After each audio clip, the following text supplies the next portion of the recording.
A maior tragédia rodoviária de Santa Catarina, a Polícia Civil investiga as causas do acidente que provocou a morte de mais de 50 pessoas. Uma das possibilidades é falha mecânica no ônibus que transportava turistas paranaenses. Ele despencou de uma ribanceira na Serra Dona Francisca, em Joinville. Protesto nas ruas, veja como foram as manifestações contra a corrupção nas principais cidades catarinenses.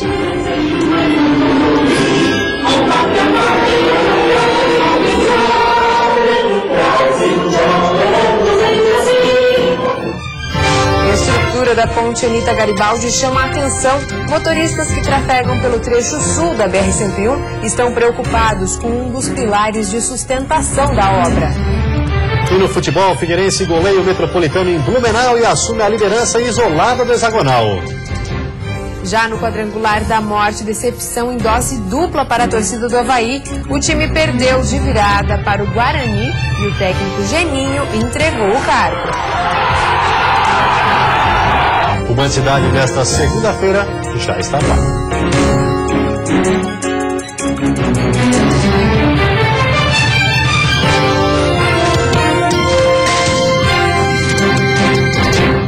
Olá, boa noite. Olá, boa noite. O fim de semana foi marcado por uma grande tragédia em Santa Catarina. 51 pessoas morreram em um acidente com... Despencou de uma ribanceira na Serra Dona Francisca, em Joinville. O ônibus da empresa Costa e Mar Turismo saiu de União da Vitória, no Paraná, com destino a Guaratuba, no litoral do estado. 58 passageiros embarcaram para ir a um evento religioso. Ao passar por Joinville, no norte de Santa Catarina, o motorista não conseguiu completar essa curva na Serra Dona Francisca. O coletivo saiu da pista e despencou em uma ribanceira. Os moradores da região foram os primeiros a ajudar no resgate. Eu ajudei os bombeiros já a chegar lá e a começar a trazer o pessoal que estava ainda com vida. Esse vídeo mostra o momento em que foram encontrados os primeiros sobreviventes. Aqui tem uma criança aqui na frente. Calma. Calma, que a gente vai te ajudar, tá? A rodovia teve que ser bloqueada nos dois sentidos. O helicóptero Águia da Polícia Militar foi acionado para agilizar o transporte dos sobreviventes a hospitais da região. Os trabalhos se estenderam pela madrugada. A cada hora, o número de mortos aumentava. Estamos até o momento com 27 vítimas já em óbito, né? 51 pessoas morreram. Pela manhã, familiares começaram a chegar em Joinville para reconhecer as vítimas. A maioria dos corpos teve que ser transportada em um caminhão frigorífico até a União da Vitória. O velório coletivo começou às 11 horas da noite.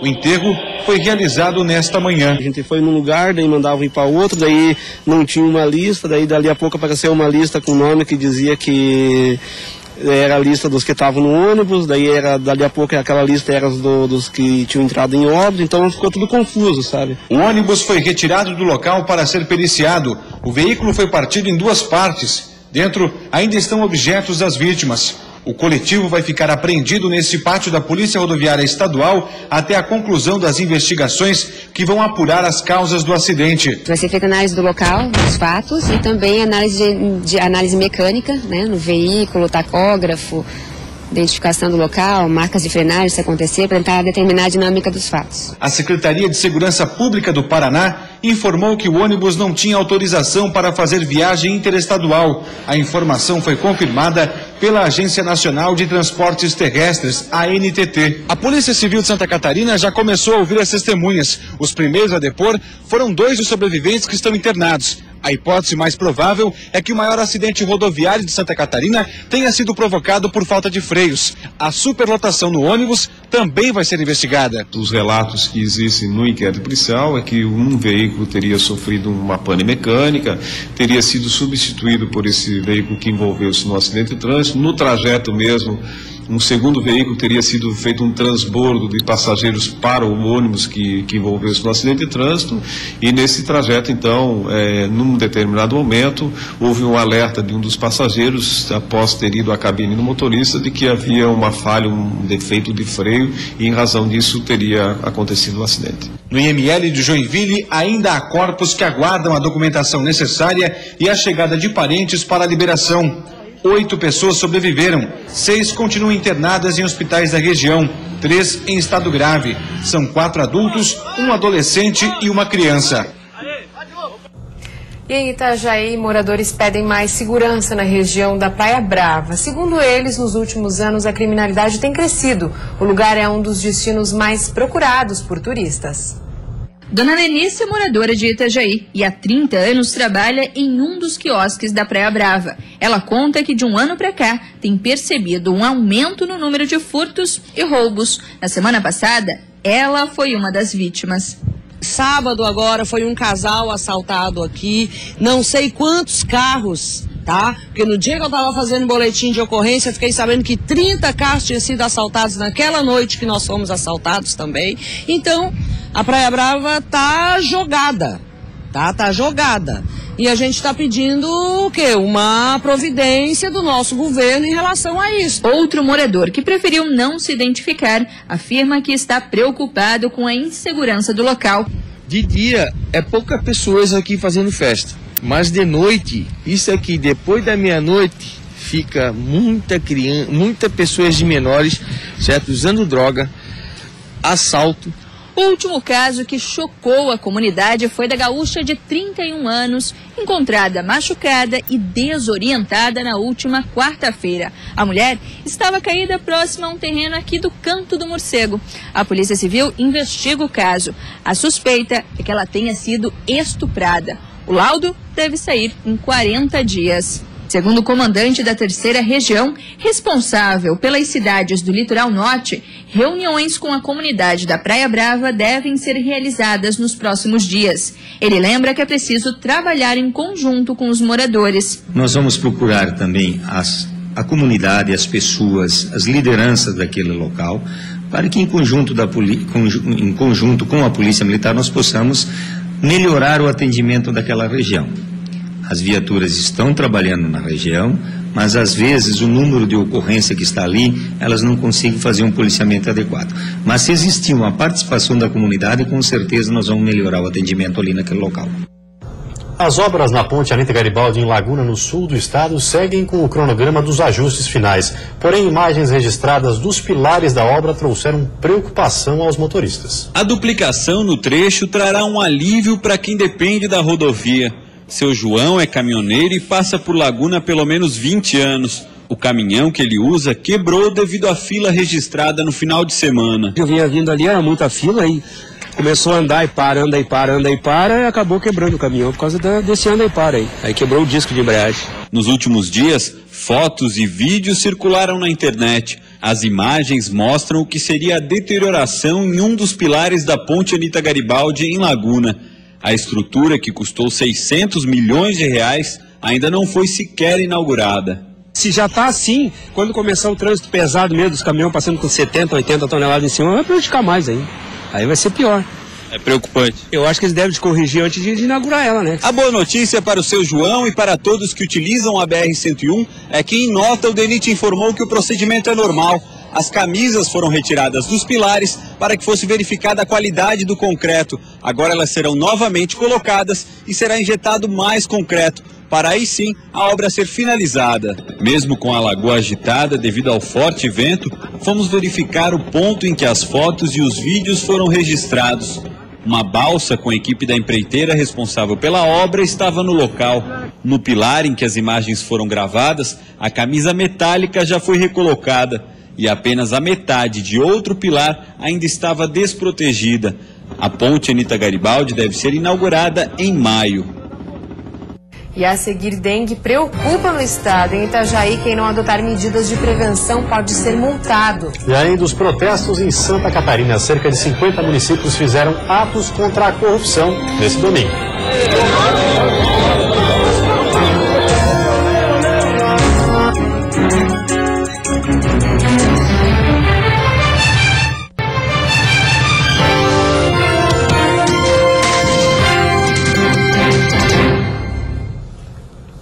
O procurador de Florianópolis, o advogado Alessandro Abreu, foi convocado pela Câmara de Vereadores da capital a prestar esclarecimentos sobre a construção de um hotel de 18 andares na Ponta do Coral. Aos parlamentares municipais, o procurador afirmou que o projeto do empreendimento foi protocolado antes da aprovação do novo plano diretor e que a avaliação da obra só poderia ser feita com base na legislação da época. Para o vereador Lino Pérez, que propôs a sessão extraordinária, no entanto, existem aspectos inconstitucionais nos 2 decretos assinados pelo prefeito César Souza Júnior e que possibilitariam alterações na área que é considerada turística e de lazer. E o fim de semana foi de manifestações em todo o país. Aqui no estado, segundo a Polícia Militar, mais de 40 municípios aderiram ao protesto contra a corrupção. Uma das cidades que teve o maior número de participantes na manifestação foi Balneário Camboriú. Segundo a Polícia Militar, cerca de 40 mil pessoas se concentraram na Praça Almirante Tamandaré, na Avenida Atlântica, na tarde deste domingo. O protesto aconteceu de forma pacífica. Vestindo verde e amarelo, moradores e turistas fizeram uma caminhada contra a corrupção e o governo da presidente Dilma Rousseff. Nós temos que ter consciência que isso não pode acontecer no Brasil. Por isso que hoje estamos aqui em luta de um Brasil melhor. Em Itajaí, manifestantes também foram às ruas neste domingo. A PM contabilizou que aproximadamente 11 mil pessoas participaram da passeata, que começou na praça da Avenida Beira Rio. A gente quer externizar para fora, estamos indignos, né? Essa indignação a esse governo tão corrupto. Isso que nos motivou, a gente quer externar para fora essa corrupção tão clara, tão transparente, né? Fazer a gente de bobo aqui, os brasileiros. Chega de ver um país tão maravilhoso estar sendo esmagado por políticos que não merecem estar onde estão. Na região oeste do estado, diversas cidades fizeram atos neste domingo. Em Chapecó, cerca de 20 mil pessoas se reuniram na Praça Coronel Bertazzo e caminharam pela Avenida Getúlio Vargas. Em Lages, na Serra Catarinense, segundo a Polícia Militar, cerca de 7 mil pessoas fizeram uma caminhada saindo da Praça Correia Pinto até a Catedral da cidade. Já no sul do estado, o protesto iniciou por volta das 3 da tarde. 15 mil pessoas, segundo a PM, participaram do ato. A manifestação foi no Parque das Nações e seguiu pela Avenida Centenário em direção à rodoviária. Em Florianópolis, cerca de 25 mil pessoas participaram do protesto. Nem mesmo a chuva atrapalhou a manifestação, que durou cerca de 2 horas. Os manifestantes seguiram em caminhada pacífica até a Beira-Mar Norte. O país precisa mudar e a gente precisa de alguma forma tá fazendo essa reivindicação. A gente tem que estar na rua pedindo essa mudança. Precisamos melhorar, mudar o Brasil de vez. Chega! Fora PT! A terça-feira vai ser de sol, com aumento de nebulosidade e pancadas isoladas de chuva em boa parte do estado, principalmente no oeste e litoral. Temperatura elevada, a mínima deve ficar em 12 graus na Serra e a máxima em 32 no litoral norte, Vale do Itajaí e também na Grande Florianópolis. No Planalto Norte, mínima de 18 e máxima de 28 graus. No oeste e sul do estado, máximas entre 30 e 31 graus. E subiu para 502 o número de casos de dengue em Santa Catarina. Desse total, 401 foram contraídos em Itajaí. Por isso, a Câmara de Vereadores do município aprovou um projeto que pune quem descumprir as orientações de prevenção. Quem não adotar medidas para evitar a proliferação do mosquito transmissor da dengue será penalizado, com advertência e multa que pode chegar a R$ 2.749. No projeto está previsto ainda que os agentes de endemias poderão entrar na propriedade das pessoas sem autorização, quando o local apresentar risco para a saúde das pessoas. O projeto de lei é de autoria do Executivo Municipal de Itajaí e foi aprovado por unanimidade em segunda votação. Por unanimidade é aprovado. Em segunda discussão, última discussão, redação final e última votação, PLO 31, autoria do Executivo. Dispõe sobre a obrigatoriedade de se adotar medidas para evitar a existência de criadouros dos mosquitos Aedes aegypti e Aedes albopictus e outros vetores transmissores de doenças e da outras providências. Agora, para se tornar lei, o projeto depende da sanção do prefeito, que tem até 15 dias para se posicionar. Caso aprovado, o descumprimento pode acarretar ao infrator advertência através de notificação, multa através de auto de infração, suspensão das atividades e cassação de autorização de funcionamento, no caso de estabelecimentos comerciais. E depois do intervalo tem futebol, a goleada do Figueirense no Metropolitano, que deixou o Alvinegro na liderança isolada da hexagonal. E a derrota do Avaí em Palhoça, que provocou a saída do técnico Geninho.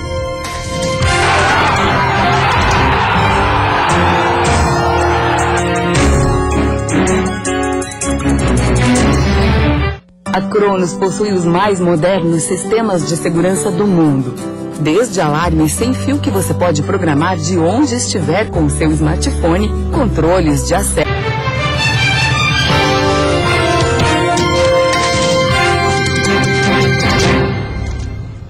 E agora o Campeonato Catarinense, pela terceira rodada do hexagonal semifinal, deu 0-0 no clássico entre Joinville e Chapecoense, disputado no norte do estado. No sul do estado, o Internacional surpreendeu o Criciúma e em Blumenau, goleada do Figueirense, que assumiu a ponta da competição.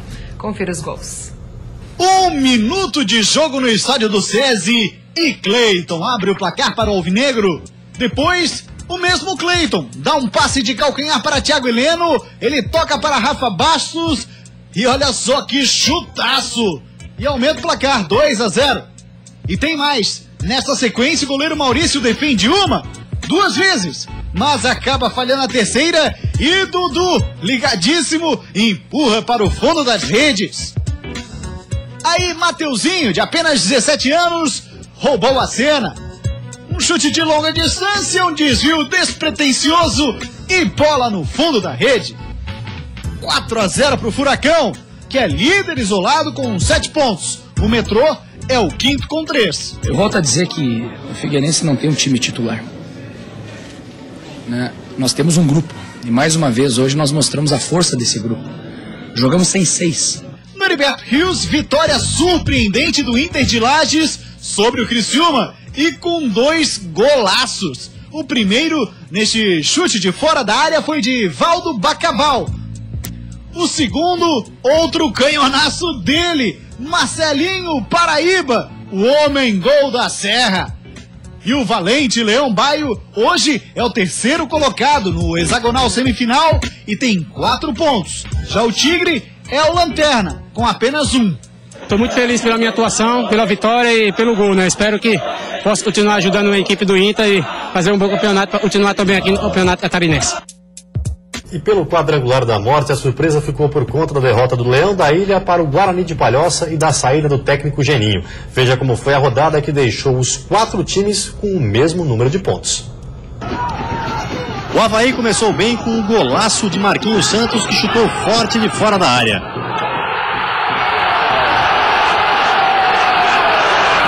Tinga aumentou para o time da ressacada, 2-0.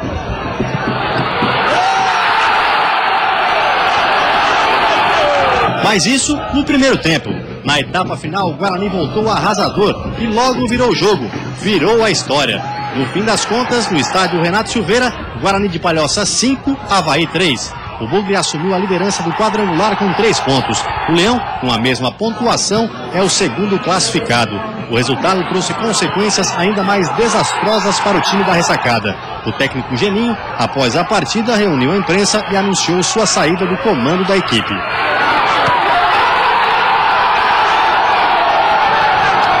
Mas você não pode tomar 5 do Guarani e tomar um passeio de bola. Tá?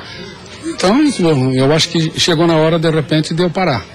Chegou na hora de eu chamar para mim a responsabilidade. Talvez eu esteja trabalhando errado, talvez eu esteja montando o time errado, talvez eu esteja escalando errado. E o resultado de campo não vem vindo. No outro jogo, Thiago Santana aproveitou uma sobra da defesa, abriu o placar para o Atlético de Birama. Mineiro, que também se beneficiou de uma falha na zaga, deixou tudo igual para o Marcílio Dias.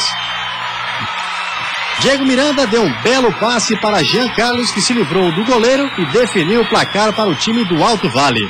O Atlético, mesmo com essa vitória, ficou na lanterna do quadrangular. O Marinheiro é o terceiro colocado. E a seguir, de olho no mercado de trabalho, a indústria catarinense vai ter demanda para mais de 20 mil técnicos em 2015. E ainda a safra da soja, produtores catarinenses comemoram a alta do dólar.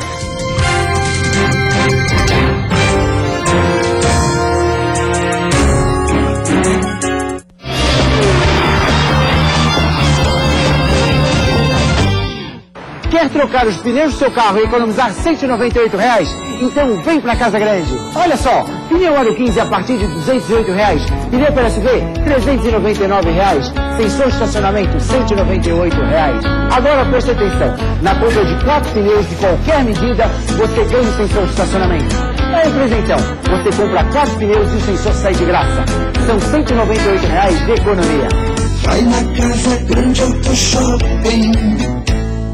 A Quevedo Ótica desenvolveu uma sólida parceria com uma das maiores fabricantes de lentes oftálmicas do Japão e lançou a promoção óculos de grau completo por apenas R$ 139 em 10 vezes sem juros. É a confiança de ter ao seu lado uma rede de lojas genuinamente catarinense. E com o que amar? Quevedo Ótica, 28 anos de tradição em Santa Catarina. A certeza de uma vida mais segura começa com a Célula. Segurança eletrônica comercial ou residencial, adaptada à sua necessidade. Viver tranquilo é viver com Célula. Tecnologia e segurança. Band Cidade. Oferecimento Queris. Pensou móveis, pensou Queris. A número 1.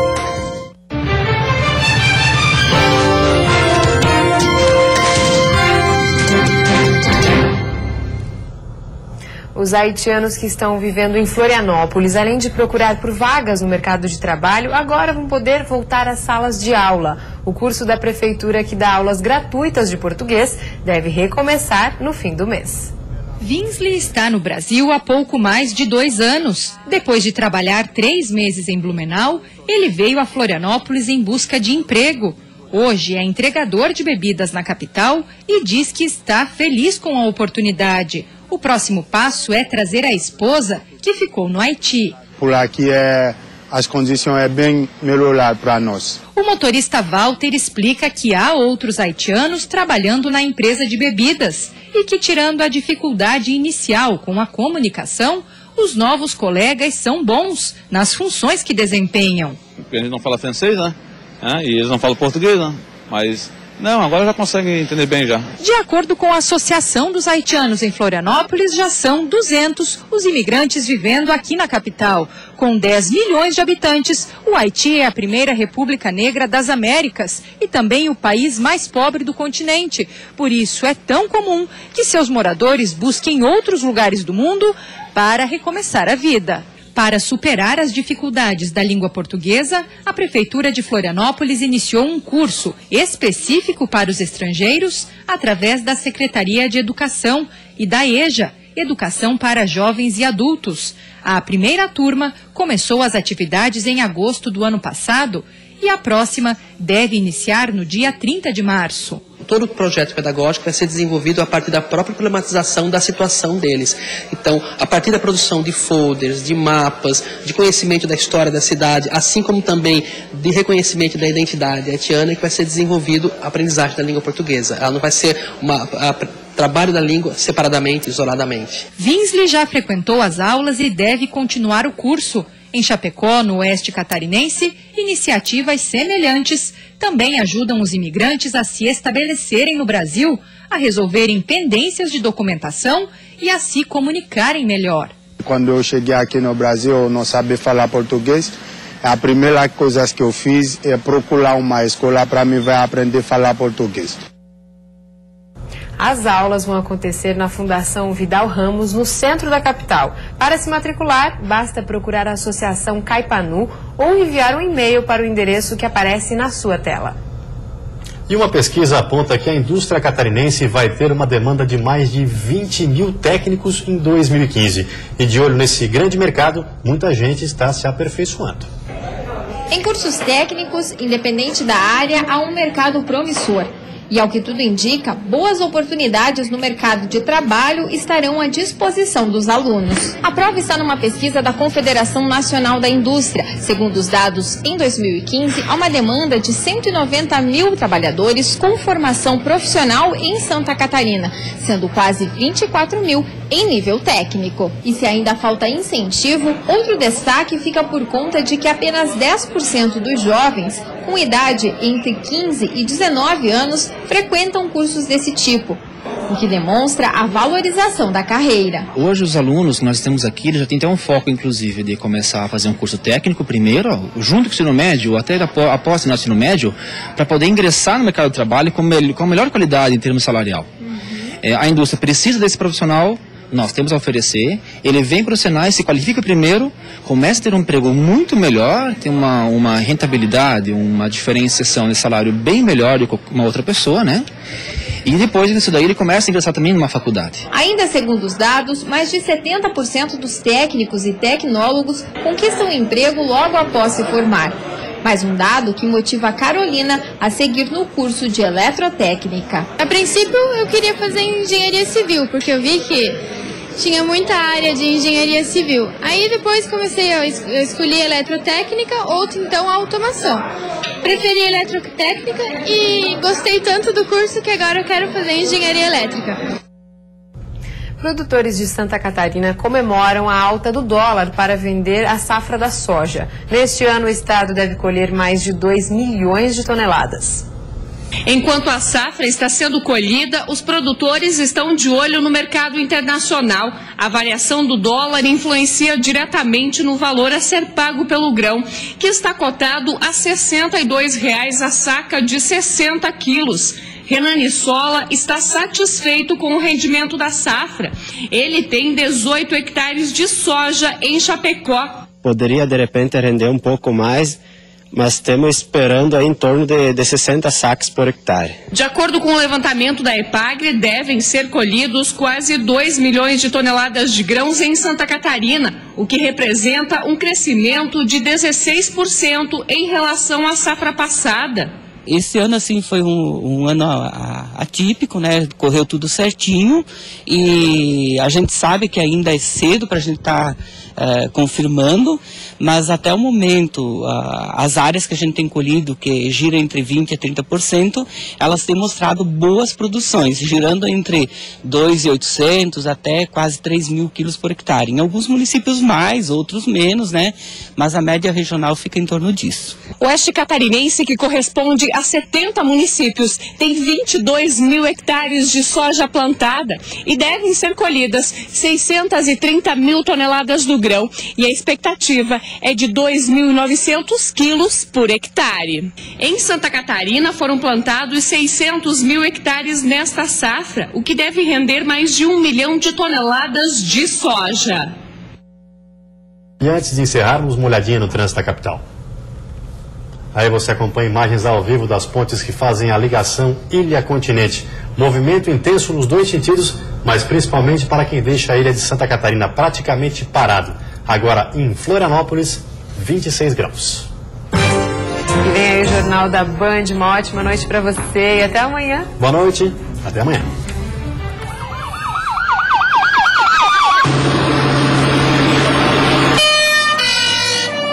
Ei, pessoal, Vem aqui, ó, vem aqui, ó. Doutor?